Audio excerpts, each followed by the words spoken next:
আসসালামু আলাইকুম।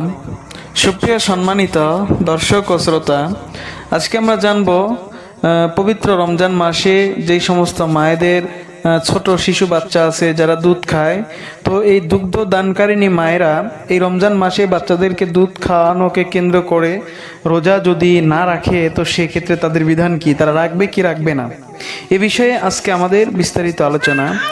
সুপ্রিয় দর্শক, এ বিষয়ে প্রথমে আমাদের জানতে হবে যে বাচ্চা মায়ের বুকের দুধ রোজা রাখলেই যে একেবারেই পাবে না, বিষয়টা এরকম খুবই কম।